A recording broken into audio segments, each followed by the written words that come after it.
there is another part of us that receives the judgments, and this part is called the victim. The victim carries the blame, the guilt, and the shame. It is the part of us that says, "Poor me. I'm not good enough. I'm not intelligent enough. I'm not attractive enough. I'm not worthy of love, poor me." The big judge agrees and says, "Yes, you are not good enough." And this is all based on a belief system that we never chose to believe. These beliefs are so strong that even years later, when we are exposed to new concepts and try to make our own decisions, we find that these beliefs still control our lives. Whatever goes against the book of law will make you feel a funny sensation in your solar plexus, and it's called fear. Breaking the rules in the book of law opens your emotional wounds, and your reaction is to create emotional poison, because everything that is in the book of law has to be true. Anything that challenges what you believe is going to make you feel unsafe. Even if the book of law is wrong, it makes you feel safe. That is why we need a great deal of courage to challenge our own beliefs. Because even if we know we didn't choose all these beliefs, it is also true that we agreed to all of them. The agreement is so strong that even if we understand the concept of it not being true, we feel the blame, the guilt, and the shame that occur if we go against these rules. Just as the government has a book of laws that rule the society's dream, our belief system is the book of laws that rules our personal dream. All these laws exist in our mind. We believe them, and the judge inside us bases everything on these rules. The judge decrees, and the victim suffers the guilt and punishment. But who says there is justice in this dream? True justice is paying only once for each mistake. True injustice is paying more than once for each mistake. How many times do we pay for one mistake? The answer is thousands of times. The human is the only animal on Earth that pays 1,000 times for the same mistake. The rest of the animals pay once for every mistake they make, but not us. We have a powerful memory. We make a mistake. We judge ourselves. We find ourselves guilty, and we punish ourselves. If justice exists, then that was enough. We don't need to do it again. But every time we remember, we judge ourselves again. We are guilty again, and we punish ourselves again and again and again. If we have a wife or husband, he or she also reminds us of the mistake, so we can judge ourselves again, punish ourselves again, and find ourselves guilty again. Is this fair? How many times do we make our spouse, our children, or our parents pay for the same mistake? Every time we remember the mistake, we blame them again and send them all the emotional poison we feel at the injustice. And then we make them pay again for the same mistake. Is that justice? The judge in the mind is wrong because the belief system, the book of law, is wrong. The whole dream is based on false law. 95% of the beliefs we have stored in our minds are nothing but lies, and we suffer because we believe all these lies. In the dream of the planet, it is normal for humans to suffer, to live in fear, and to create emotional dramas. The outside dream is not a pleasant dream.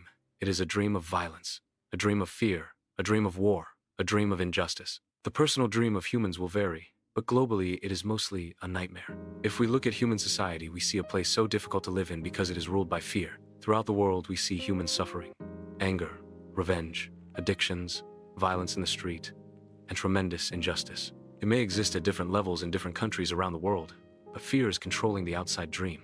If we compare the dream of human society with the description of hell that religions all around the world have promulgated, we find they are exactly the same. Religions say that hell is a place of punishment, a place of fear, pain, and suffering, a place where the fire burns you. Fire is generated by emotions that come from fear. Whenever we feel the emotions of anger, jealousy, envy, or hate, we experience a fire burning within us. We are living in a dream of hell. If you consider hell as a state of mind, then hell is all around us. Others may warn us that if we don't do what they say we should do, we will go to hell. Bad news, we are already in hell, including the people who tell us that. No human can condemn another to hell because we are already there. Others can put us into a deeper hell, true, but only if we allow this to happen. Every human has his or her own personal dream, and just like the society dream, it is often ruled by fear. We learn to dream hell in our own life, in our personal dream. The same fears manifest in different ways for each person, of course, but we experience anger, jealousy, hate, envy, and other negative emotions. Our personal dream can also become an ongoing nightmare where we suffer and live in a state of fear. But we don't need to dream a nightmare. It is possible to enjoy a pleasant dream. All of humanity is searching for truth, justice, and beauty. We are on an eternal search for the truth because we only believe in the lies we have stored in our mind. We are searching for justice because in the belief system we have, there is no justice. We search for beauty because it doesn't matter how beautiful a person is. We don't believe that person has beauty. We keep searching and searching when everything is already within us. There is no truth to find. Wherever we turn our heads, all we see is the truth. But with the agreements and beliefs we have stored in our mind, we have no eyes for this truth. We don't see the truth Because we are blind. What blinds us are all those false beliefs we have in our mind. We have the need to be right and to make others wrong. We trust what we believe, and our beliefs set us up for suffering. It is as if we live in the middle of a fog that doesn't let us see any further than our own nose. We live in a tog that is not even real. This tog is a dream. Your personal dream of life, what you believe, all the concepts you have about what you are, all the agreements you have made with others, with yourself, and even with God. Your whole mind is a fog, which the Toltecs called a mitote, pronounced M-I-H-to-te. Your mind is a dream where 1,000 people talk at the same time, and nobody understands each other. This is the condition of the human mind, a big mitote. And with that big mitote, you cannot see what you really are. In India, they call the mitote Maya, which means illusion. It is the personality's notion of I am. Everything you believe about yourself and the world, all the concepts and programming you have in your mind, are all the mitote. We cannot see who we truly are. We cannot see that we are not free. That is why humans resist life. To be alive is the biggest fear humans have. Death is not the biggest fear we have. Our biggest fear is taking the risk to be alive, and express what we really are. Just being ourselves is the biggest fear of humans. We have learned to live our lives trying to satisfy other people's demands. We have learned to live by other people's points of view because of the fear of not being accepted and of not being good enough for someone else. During the process of domestication, we form an image of what perfection is in order to try to be good enough.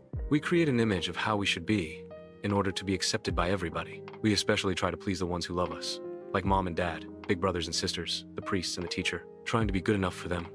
We create an image of perfection, but we don't fit this image. We create this image, but this image is not real. We are never going to be perfect from this point of view. Never.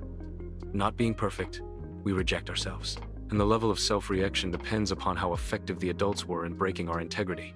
After domestication, it is no longer about being good enough for anybody else. We are not good enough for ourselves because we don't fit with our own image of perfection. We cannot forgive ourselves for not being what we wish to be, or rather what we believe we should be.